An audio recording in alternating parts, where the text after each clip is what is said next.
పడుతుంది. ఈ విషయం కూడా ఆ పాప చెప్పిందంట వచ్చి తల్లికి.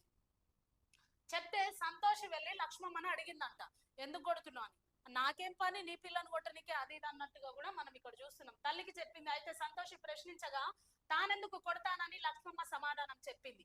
ఈ క్రమంలో శనివారం సాయంత్రం తల్లి పాఠశాలలో లేని సమయంలో దారిత్రిని లక్ష్మమ్మ దారుణంగా కొట్టింది. తల్లిదండ్రులు లేని టైం చూసి ఆ పిల్లలు కొట్టడం ఇది ఎంతవరకు కరెక్ట్? ప్రైవేట్ యాజమాన్యాలు కావచ్చు, అంగన్వాడీ కావచ్చు, గవర్నమెంట్ స్కూల్స్ కావచ్చు, చిన్న పిల్లల్ని ఎంతో అల్లారు ముద్దుగా చూసుకోవాల్సిన మీకు కూడా ఉంటారు కదా, అలాంటి పిల్లలే మీకు కూడా ఉంటారు. మీ పిల్లలు వేరే వేరే స్కూళ్ళల్లో, వేరే వేరే కాలేజెస్లలో చదువుతుంటారు. ఆ పిల్లలకి ఇలాంటి పరిస్థితి వస్తే ఎలా ఉంటుందో ఒకసారి ఊహించుకోండి.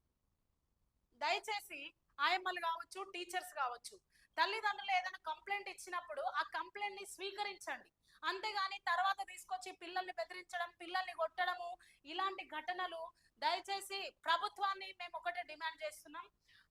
ఈ అమ్మాయికి తగిన న్యాయం చేయవలసిందిగా మేము కోరుకుంటున్నాం. ఇలాంటి చర్యలు ఎక్కడ జరిగినా కూడా ప్రభుత్వం కఠినంగా ప్రభుత్వ యాజమాన్యాలను శిక్షించాలి, ప్రైవేట్ యాజమాన్యాలను శిక్షించవలసిందిగా మేము కోరుకుంటున్నాం.